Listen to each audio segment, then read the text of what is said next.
আসেন আসেন।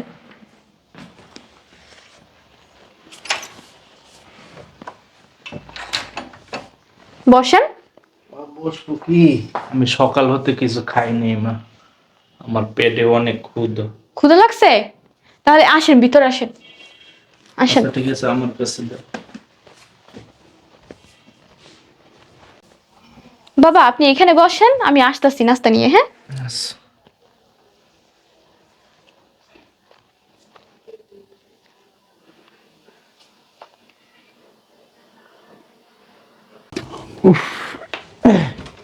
গেট মেট সব খোলা রেখে কই গেছে? আরে তুমি এখানে আব্বা? এটা কার বাসা? তুমি এখানে আইছো কেমনে? আমি তো এসে ওই একটা মেয়ে আমাকে নিয়ে আসছে ওই ব্যাগ নিয়ে। ব্যাগ নিয়ে আসছে তোমার মাথায় এইরকম? তুমি কি ব্যাগ নিয়ে এসে কি তুমি কি কুলিগিরি করো? হ, তা আমি আর যদি একটু দাম তো। আল্লাহ, তুমি কি আমার পরিচয় টরিচয় দিছো নি? না, আমি মেয়ের কিছু বলিনি। আমি জানি এটা তোর বাসা না কার বাসা। আমি জানলে তো আসতাম না। হ্যাঁ, আমি জানলে তো আসতাম না। তুমি আসছো ভালো করছো, তাড়াতাড়ি বের হও। টাকা পয়সা দিছি? আমার অনেক ক্ষুধা লাগছে, আমার লাগে নাস্তা আনতে গেছে। নাস্তা নাস্তা তুমি পরে খাইও। ওই এই যে মেয়েটা খুব ভালো। মেয়েটা কি? মেয়েটা, কোন মেয়েটা নিয়েছে জানি না। তুমি যাও, ওই যে টাকা দিছি ওই যে এই যে বাইরে। বাবা, এই যে আপনার জন্য নাস্তা আনছি, এখানে রাখি। হয়েছে কি জানো, ওই আমি তো বাপের বাড়ি গেছিলাম, তারপরে ব্যাগে আম্মু কিছু খাবার টাবার পাঠাই দিছে আর কি, অত এত পরিমাণ ওজন আমি আনতে পারতাছি না। তারপর সে বলে কি, আম্মু আমার কাছে দাও, আমার কিছু টাকা দিবা, আমি তোমার বাড়িতে ওই ব্যাগটা পৌঁছাই দিব। তারপরে আমি আর কি বাসায় নিয়ে আসছি। আবার সে বলতেছে তার নাকি ক্ষুধা লাগছে, এই জন্য নাস্তা নিয়ে আসছি। তো দাও নাস্তা। দিব তো। তা হাতে দাও, খাক। বাবা একটা কথা বলবো? কিছু খাবো না, আমার পেট ভরে গেছে না। সমস্যা নাই বাবা, আমি একটা কথা বলবো। বলো। বলতাছি যে আপনি এই বুড়ো বয়সে এরকমের করতেছেন, আপনার কি ছেলে পেলে নাই? আমার একটা ছেলে ছিল না, তারপরে? ছেলেরা আমার দেখে না। খুব কষ্টে আর ছোটকাল হইতে লালন পালন করছি। কিন্তু ছেলে এই গরিব ঘরে জন্ম নিয়েছে, ছেলে লেখাপড়া করতে ঢাকা শহরে আছে। সে এখন উচ্চ শিক্ষিত হয়েছে। শুনেছি কোনখানে জানি সে বিয়ে করেছে না কি করেছে। এখন আর আমাকে দেখে না। আমি ওর মাকে দেশে রেখা আমাদের সংসার তো চালাইতেই। আমি কমলাপুর রেল স্টেশনে কুলিগিরি করি মা। আমার এভাবেই দিন চলে যায়। আর ওই রাস্তাঘাটে আচ্ছা আর শুনো, আমি তোমার তোমার এটা এই বদ অভ্যাস কোনোদিন যাইবো না? হ্যাঁ, কোন জায়গায় কুলি মজুর নিয়েছো ঘরের ভিতরে? এই বর্তমানে এরকম কুলি মুলি ঘরের ভিতরে আনো, ভালো মানুষ সাহায্য দেখা যায় যে কোন সময় ছিনতাই করে বাসার সবকিছু নিয়ে যাবে। নাস্তা পর্যন্ত দেওয়া লাগে তুমি বাইরে দিতে, টাকা দিয়ে গেট থেকে বিদায় করে দিবা, এই বাসায় ঢুকাইছো। বাবা আপনি বসেন, আমি আপনার জন্য পানি নিয়ে আসতেছি, হ্যাঁ? আচ্ছা মা, তুমি যাও। আরে কি বসবে, আরে বের করে দাও। আর চুপ করো তো।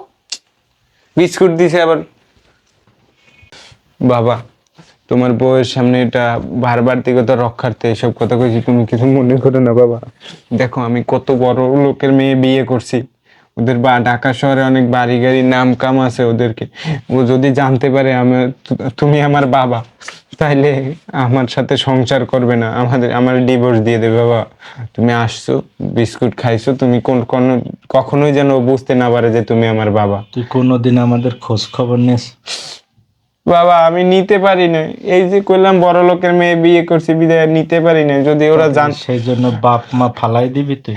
আমি পরিচয় দিছি আমার বাবা আমেরিকা থাকে, আমার বাপ মা সব আমেরিকা থাকে, তোর তখন মা- যদি দেখে এই পরিচয় তাইলে তো আমারে লাথি দিয়ে বাইর করে দিব বাবা, জেলেও দিয়ে দিতে পারে। তোর তুমি কি মা- চাও তোমার ছেলে জেল হাজতে থাকুক, এটা তো অসুখে থাকুক? কখনোই চাই না। তোর মায়ের টেনশনে টেনশনে শেষ হয়ে গেছে। এখন শ্বাসকষ্ট বাইরে গেছে, তারে ভালো ডাক্তার দেখান লাগে। বাবা তুমি কোন জায়গায় থাকো তোমার ঠিকানা দিয়ে যাইও, আমি দরকারে টাকা পয়সা পাঠাই দিম। তো তুমি আমার এই বাসার ঠিকানা যে পাইছো, এই বাসা আর কোনোদিন আবার না, আর আমার বউরেও তোমার পরিচয় দিবে না বাবা। না, আমি তো আর আসবো না। আমি থাকি ওই কমলাপুর রেল স্টেশনেই শুয়ে থাকি ওখানে। আমি বাসা বাড়ি নেবো কি? এদের দিন চলে। এই কেউ গেলে খুশি হয়ে 100 টাকা দেয়, 200 টাকা দেয়, এদের দিন পার তুমি করি। ওইখানেই শুয়ে থাকো। তোর মার ওষুধ মষুধ কিনে এভাবে আমাকে দিন দে। ঠিক আছে বাবা, ও আবার আইসে পড়তে পারে, ঠিক আছে? খাও বিস্কুট খাও। এই যে বাবা আপনার পানি।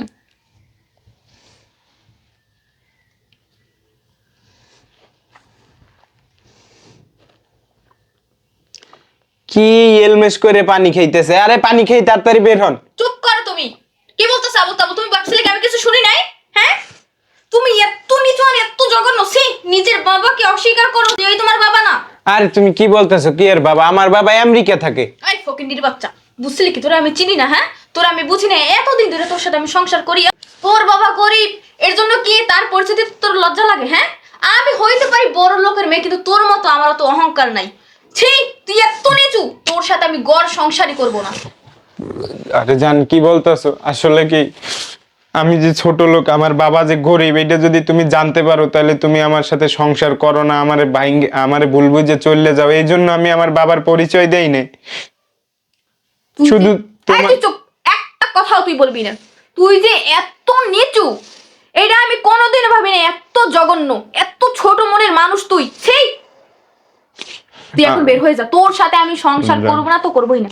জান, আমার ভুল হয়ে গেছে, আমার মাফ করে দাও। মাপ আমার কাছে নাছে, তোর বাবার কাছে চা। মা, তুমি আমার ছেলের সাথে রাগারাগি করো না। আমি আর চলে যাই। বাবা, বাবা আমি ভুল করছি। তুমি আমার সেই ছোটবেলা থেকে কত কষ্ট করে লালন পালন করছো। আমার কোনোদিন কষ্ট বুঝতে দাও নাই। স্কুলে পড়াশোনা করাইছো, আমি বলছি বাবা আমার স্কুলে পড়াশোনা শেষ, আমার ভার্সিটিতে পড়তে হবে, বড় কলেজে পড়তে হবে, শহরে পাঠাই দিছো। মাসে মাসে কত কষ্ট করে টাকা পাঠাইছো, এই শহরে আইসা বড় লোকের মেয়ের সাথে সম্পর্ক করে আমি তোমারে ভুলে গেছি বাবা। আমি তোমার মর্যাদা দিতে পারি না বাবা, তুমি আমার মাফ করে দাও বাবা। শোন, সন্তান যতই বড় হোক, সন্তান ছোটই থাকে বাপ মার কাছে। আমি তোর জন্য সব সময় দোয়া করি, কিন্তু তুই মাঝে মাঝে যাই তোর মায়ের লাগেও তো একটু দেখা করতে পারতি। বাবা, এই যে বড় লোকের মেয়ে বিয়ে করছি, ও যদি জানতে পারতো যে আমার পরিবারের অবস্থা ভালো না, তাইলে যদি আমার ছাইড়ে দেয়, শুধু এই দিকটা চিন্তা করে আমি তোমাদের সাথে কোনো যোগাযোগ রাখি না। তুই বউর কাছে খুলে বলতি, বউ তো ভালো মানুষ, ভালো বাড়ির মেয়ে, বউ বুঝতো, বউ শিক্ষিত, সে কি অবহেলা করতো? ঠিক আছে বাবা, তোমার বউ যেহেতু তোমার মাইনে নিছে, তাহলে এখন তুমি যাও, আমি তোমাদের সাথে দেখা করবো। কোথাও যাবে না, কোথাও বাবা যাবে না। আম্মুরে ফোন দাও, বলবে যে তারা তারা দুজন মিলে আমার এই বাসায় থাকবে, এখানেই থাকবে, গ্রামে যাওয়ার কোনো প্রয়োজন নেই। কি বলো, তোমার আব্বু আম্মু যদি দেখে এরকম নিচু জাতের বাবা আমার ছেলে আমি, তাহলে তো আমার সবাই বাসা থেকে বের করে দিবে। কোনো সমস্যা হবে না, আমি আছি না। আমার বাবার আমি একমাত্র মেয়ে, আমার কথা শুনবে না, কার কথা শুনবে, কোনো সমস্যা হবে না। বাবা এখানেই থাকবে। তুমি সত্যি বলতেছো? বাবা আজকে থেকে এইখানে থাকবে? হ্যাঁ। হ্যাঁ বাবা, দেখছো কত ভালো মানে একটা বউ পাইছি। আমি আরো এতদিন এই ভয়ে ছিলাম, যদি তুমি এই পরিচয়টা পাও তাহলে কি না কি করো। না, আসলে তুমি খুব বড় মনের মানুষ। তুমি আমার মাফ করে দাও, আমি তোমার সাথে এই মিথ্যা নাটকটা করছি। আচ্ছা সমস্যা নাই বাবা, আপনি গোসল টোসল করেন, চলেন। আপনার শরীরের অবস্থা এমনিতেই ভালো না। গোসল টোসল কইরে আমি চলে যাই। তোমার আপনার কোথাও যাওয়া লাগবে না বাবা, আমি যখন বলছি আপনি এখানেই থাকবেন, তোমার কোনো প্রবলেম নাই। শাশুড়িরেও নিয়ে তারপর আমি আসি। আমি আবার তারে ছাড়া তো আর থাকতে পারি না। বা আমার দরকার আমি নিয়ে তুমি আরে পাইছি, তোমারে আর আমার বাসা থেকে যাইতে দেব না, আমার আম্মারে আমি নিয়ে